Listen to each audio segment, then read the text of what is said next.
Hello students, welcome to Magnet Brains. मैं Rupali Verma. Magnet brains आपके लिए अभी तक 100% फ्री एजुकेशन लेकर आता रहा है और आगे भी आता रहेगा। लेकिन आपकी पढ़ाई को और अच्छा बनाने के लिए अब हम जो है लेकर आए हैं बुक्स और ई बुक्स। ये बुक्स जो हैं आपको किंडरगार्टन से लेकर क्लास 12 तक के सभी क्लासेस के सभी सब्जेक्ट के लिए मिल रही हैं। इन बुक्स को बहुत ही अच्छा करने के लिए हमने इसे अलग अलग कैटेगरीज में डिवाइड कर दिया है। जैसे कि हम व्याख्या पढ़ते हैं, जैसे आप देख रहे हो अभी हम व्याख्या पढ़ेंगे, तो इस तरीके से हमने चैप्टर के भी एक्सप्लेनेशन पढ़े हुए हैं। ये सभी हम जो है ना एक बुक में हमने कर दिए, यानी कि हमारी एक बुक हो जाएगी थ्योरी बुक।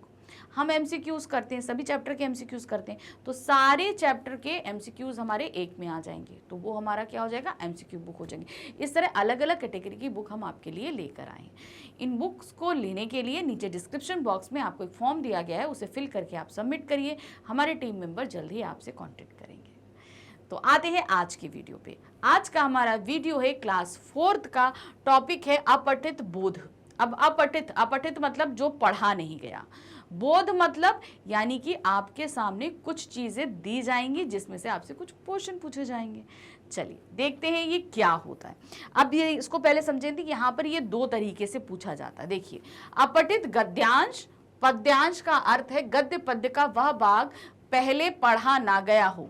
यानी कि देखिए, अब गद्य होता है, एक होता है गद्यांश और एक होता है पद्यांश। ठीक है, गद्यांश मतलब क्या होता है, जैसे कि कोई कहानी हो वो आपके सामने रख दी गई हो, एक पैराग्राफ रख दिया गया हो, फिर उस पर से आपसे क्वेश्चन पूछे जाएंगे। अपठित गद्यांश मतलब एक ऐसी कहानी या एक ऐसा पैराग्राफ जो आपने बिल्कुल नहीं पढ़ा होगा। ठीक है, अब आते हैं पद्यांश, यानी कि एक कविता। पद का मतलब क्या होता है, जैसे एक पोयम रख दी गई आपके सामने जो आपके सिलेबस में से नहीं है, कहीं और से आई है, तो वो हो जाती है पद्यांश में। तो वो हमारे सामने रखा जाएगा और उनमें से हमसे कुछ क्वेश्चन पूछे जाएंगे। हम आज आपको गद्यांश और पद्यांश दोनों ही कराएंगे, अपठित गद्यांश और पद्यांश दोनों। तो गद्यांश का मतलब क्या हो गया, एक पैराग्राफ यानी कि एक कहानी हमारे सामने रखी जाएगी, उस पर से क्वेश्चन पूछे जाएंगे। पद्यांश का मतलब एक पोयम दी जाएगी और उस पोयम में से हमसे क्वेश्चन पूछे जाएंगे। तो चलिए आगे देखते हैं क्या है। अपठित गद्यांश या अपठित पद्यांश को समझने के लिए पहले उसे 2-3 बार ध्यान से पढ़ना चाहिए। अब देखिए, अब भी क्या ना, इसको हमेशा ध्यान से पढ़ो। जब भी आपके सामने गद्यांश पद्यांश है ना, एक ही बार में, ऐसा नहीं कि एक बार पढ़ लिया हो गया, उसको कम से कम 1 या 2 बार अच्छे से ध्यान से पढ़ो, ताकि वो चीज तुम्हारे दिमाग में अच्छे से बैठ जाए। फिर उस पर आधारित प्रश्नों के उत्तर ढूंढकर उन्हें अपनी भाषा में लिखना चाहिए। अब उस जो हम अच्छे से पद्यांश पढ़ लेंगे, फिर उस पर से हमसे क्वेश्चन पूछे गए हैं। अब क्या होगा, अब उन क्वेश्चंस का आंसर ऐसा नहीं कि ऊपर जैसा लिखा है हम ऐसे उठा के नीचे रख देंगे, नहीं, जो क्वेश्चन पूछा गया है हमें उसे अपनी भाषा में बदलना पड़ेगा, फिर उसका आंसर लिखना पड़ेगा। अपठित गद्यांश पद्यांश का अभ्यास करने से हमारी भाषा सुदृढ़ और हमारा ज्ञान बढ़ता है, क्योंकि यहां पर अब क्या होता है ना, हमें आंसर अपने आप बनाना पड़ता है, और जब हम आंसर अपने आप बनाते हैं तो जाहिर सी बात है कि हमारी स्किल जो है बढ़ती है लिखने की और पढ़ने की, है ना। अच्छा, अब क्या है, अपठित गद्यांश में 2 तरीके से प्रश्न पूछे जाते हैं। कैसे पूछे जाते हैं, 2 तरीके। एक तो बहुविकल्पीय यानी कि एमसीक्यूज, एक क्वेश्चन दिया रहता है, उसके नीचे 4 ऑप्शन दिए रहते हैं, उसमें से हमें सही आंसर ढूंढना होता है। एक तो ये हो जाता है। दूसरा होता है, हमें क्वेश्चन दिया रहता है, इसका आंसर ऊपर गद्यांश में होता है, उसमें से आंसर हमें ढूंढ के और अपनी भाषा में बदल कर लिखना पड़ता है। तो ये 2 तरीके से हमसे अपठित गद्यांश और पद्यांश में प्रश्न पूछे जाते हैं। तो आज हम दोनों तरीके से प्रैक्टिस करेंगे, ये ध्यान रखिए। तो सबसे पहले देखिए, पहला आया गद्यांश। क्या है, गद्यांश को पढ़कर नीचे दिए गए प्रश्नों के उत्तर देने। सबसे पहले हमें क्या करना है, अब ध्यान से सारी जगह से आप ध्यान हटाएंगे और सिर्फ गद्यांश को ध्यान से पढ़ेंगे, ताकि एक ही बार में पढ़ लें। देखिए, अभी आप लोग छोटे छोटे हो तो जाहिर सी बात है कि आपको गद्यांश पढ़ने और समझने में थोड़ा सा वक्त लगेगा, तो एक दो बार आप जैसे जैसे प्रैक्टिस करते जाओगे ना, आपको समझ में आता जाएगा। तो चलिए पढ़ें गद्यांश एक बार। नटखट कृष्ण के चित्र को कौन नहीं पहचानता, एक हाथ में मक्खन और माथे पर मोर पंख। उनके पिता वासुदेव और माता देवकी थी। कृष्ण ने बड़े होकर दुष्टों का संहार किया। उन्होंने महाभारत के युद्ध में पांडवों की सहायता की और अर्जुन को गीता का पाठ पढ़ाया। प्रतिवर्ष उनके जन्मदिन को हम जन्माष्टमी के रूप में मनाते हैं। इस दिन मंदिरों में खूब रौनक होती है। लोग देर रात तक सजे हुए मंदिरों में कृष्ण की झांकियां देखने जाते हैं। तो यहाँ पर हमने श्री कृष्ण जी के बारे में जाना, अच्छे से पढ़ लिया ना। चलो अब इस पे प्रश्न पूछे गए हैं। तो प्रश्न संख्या 1 क्या था, बालक कृष्ण को हम कैसे पहचानते हैं। तो अब हमने इसका उत्तर देखो कहां पर है। बालक कृष्ण को हम कैसे पहचानते हैं, उनके एक हाथ में मक्खन और दूसरे हाथ में मोर पंख होता है। ये हमारे पहले क्वेश्चन का उत्तर है। लेकिन जैसे पूछा गया है हमें वैसे ही आंसर बनाना है, क्योंकि हम ये नहीं कि एक हाथ में मक्खन और एक हाथ में माथे पर मोर पंख, हम इतना उठा के लिख देंगे, नहीं, हमें ऐसे नहीं लिखना है। हमें क्या करना पड़ेगा, हमें अब उत्तर बनाना है। कैसे बनाएंगे उत्तर, देखिए, बालक कृष्ण को हम उनके मक्खन से भरे हाथ एवं माथे पर मोर पंख से पहचान लेते हैं। तो देखिए यहां पर हमें पता था क्वेश्चन में मतलब पठित गद्यांश में कहां पर दिया हुआ था, हमने वो लिया और उत्तर को हमने अपने आप तब्दील किया।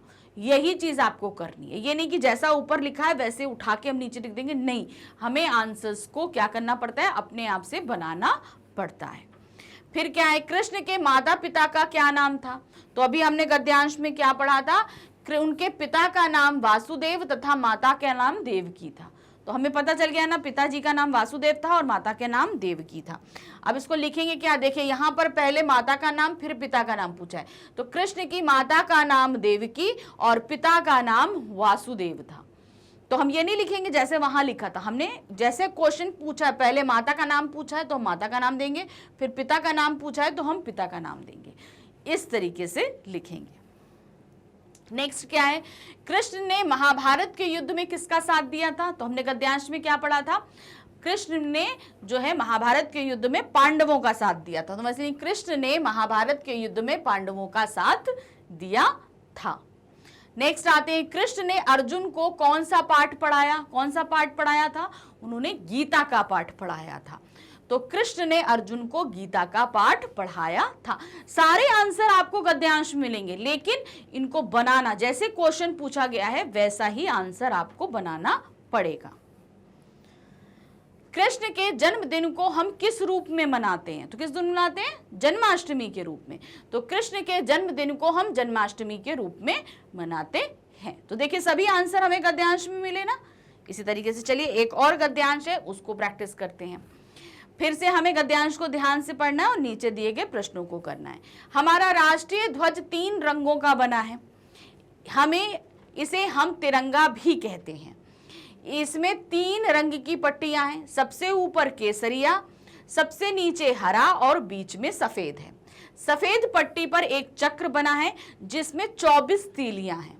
केसरी रंग बहादुरी का, सफेद रंग सच्चाई का और हरा रंग हरियाली का प्रतीक है। हमारे राष्ट्रीय ध्वज के प्रति सम्मान प्रदर्शित करना चाहिए, यह हमारे राष्ट्र की गरिमा का प्रतीक है। तो यह हमारा गद्यांश था, हमारे राष्ट्रीय ध्वज के बारे में बताया गया। अब प्रश्न क्या है, देखिए हमारे राष्ट्रीय ध्वज में कौन कौन से रंगों की पट्टियां हैं।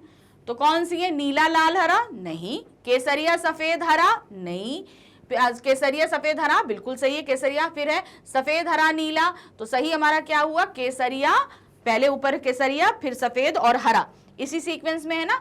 तो ये हमारा एकदम सही हो गया।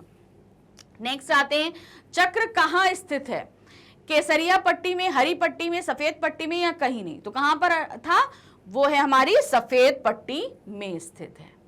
नेक्स्ट है, सफेद पट्टी क्या दर्शाती है, हमें क्या बताती है, सच्चाई। तो हमने क्या लिख दिया, सफेद पट्टी हमें सच्चाई दर्शाती है। हम ऐसे लिख सकते हैं, सफेद पट्टी हमें सच्चाई दर्शाती है, पूरा आंसर भी लिख सकते हैं। फिर आते हैं, हमारा ध्वज किसका प्रतीक है, राष्ट्र की गरिमा का प्रतीक है। फिर आते हैं, ध्वज का अर्थ बताइए। ध्वज का अर्थ है झंडा। तो देखिए कितने आसान से आंसर्स रहते हैं। अब हमारे पास क्या आ रहा है, पद्यांश, यानी कि अब हमारे सामने एक कविता दी गई है और फिर उस कविता में से हमसे प्रश्न पूछे गए। तो इसको हम, जब कविता आती है तो हम क्या बोलते हैं, तब वो हो जाता है पद्यांश। ठीक है, कविता मतलब पद्यांश। तो यहां पर पहले पढ़ेंगे, सुबह सुबह ही मेरी बगिया चिड़ियों से भर जाती है, उसकी चींची के अलार्म से नींद मेरी खुल जाती है। वे कहती है उठो उठो अब हुआ सवेरा जागो, उठकर अपना काम करो झटपट आलस त्यागो। कितनी प्यारी कविता है मॉर्निंग के लिए। अब क्वेश्चन क्या है, सुबह सुबह बगिया किन से भर जाती है? फूलों से, चिड़ियों से, बच्चों से या बूढ़ों से? तो किससे भरी थी सुबह सुबह बगिया? चिड़ियों से। तो हम क्या लगाएंगे? चिड़ियों पर से आंसर। नेक्स्ट है, कवि की नींद कैसे खुल जाती है? अपने आप, घड़ी के अलार्म से, पापा के उठाने से या चिड़ियों की चींची से? तो किससे खुली थी उनकी नींद? वो थी चिड़ियों की चींची से। सुबह सुबह बगिया चींची चींची करती है और उनकी नींद खुल जाती है। नेक्स्ट है, चिड़िया क्या कहती हैं? आलस करो, आलस त्यागो, सोते रहो, कुछ मत करो। तो चिड़िया क्या कहती हैं? आलस त्यागो। यानी कि जो आलस है, सुबह सुबह डोजीनेस लगती है, अरे यार अब कौन उठेगा, मम्मी 2 मिनट, मम्मी 1 मिनट, तो चिड़िया क्या बोलती है? वो आलस को त्याग दो और उठ जाओ। तो इस तरीके से कविता में से भी हमने प्रश्न कर लिए। बहुत आसान होता है, बस आपको करना क्या है? गद्यांश और पद्यांश को ध्यान से पढ़ना है। तो देखिए हमने समझ लिया ना, लेकिन अभी हम इसकी प्रैक्टिस भी करेंगे, ध्यान रखिएगा। तो अभी हमारा नेक्स्ट वीडियो जो आएगा वो कौन सा रहेगा? वो रहेगा हमारी प्रैक्टिस का, तो उसमें भी हम लोग प्रैक्टिस करेंगे। तो हमने समझ लिया, हमारा जो चैनल है अर्थात मैग्नेट ब्रेन्स जो है वो आपको अभी तक 100% फ्री एजुकेशन देता आ रहा है। अब आपकी पढ़ाई को और ज़्यादा आसान बनाने के लिए हम लेकर आए हैं बुक्स और ये ई बुक्स। ये बुक्स और ई बुक्स आपको किंडरगार्टन से लेकर क्लास 12 तक के सभी सब्जेक्ट्स के लिए मिलेंगी। ये बुक्स और ज़्यादा असरदार बनाने के लिए, आपको अच्छे से समझ में आए, इसके लिए हमने इसे अलग अलग कैटेगरीज में डिवाइड कर दिया है। अब जैसे हम लोगों ने क्या किया, अनुच्छेद लेखन का एक एक्सप्लेनेशन भी पढ़ चुके थे, फिर उसके बाद हमने अपठित बोध की हमने अभी एक्सप्लेनेशन पढ़ा। तो ये सारा जो एक्सप्लेनेशन है, यानी कि जितनी भी थ्योरी है, इसके लिए हम एक बुक हमारी बन जाएगी, ठीक है। तो वो बुक हमारी क्या हो जाएगी? Theory book. फिर हम उसके बाद अभ्यास कार्य करते हैं। हम लिटरेचर में हमने एनसीईआरटी सॉल्यूशन किए हैं, तो एक बुक हमारी क्या हो जाएगी? सॉल्यूशन बुक हो जाएगी। तो इस तरीके से अलग अलग कैटेगरी की बुक हम आपके लिए लेकर आए हैं, तो जो आपकी पढ़ाई को बहुत आसान बनाएगा। तो इसको प्राप्त करने के लिए नीचे डिस्क्रिप्शन बॉक्स में आपके सामने एक फॉर्म दिया गया है, उस फॉर्म को आप फिल करके सबमिट करिए। हमारे टीम मेंबर आपसे जल्द ही कॉन्टेक्ट करेंगे इस बुक के regarding. Thank you for watching, bye bye.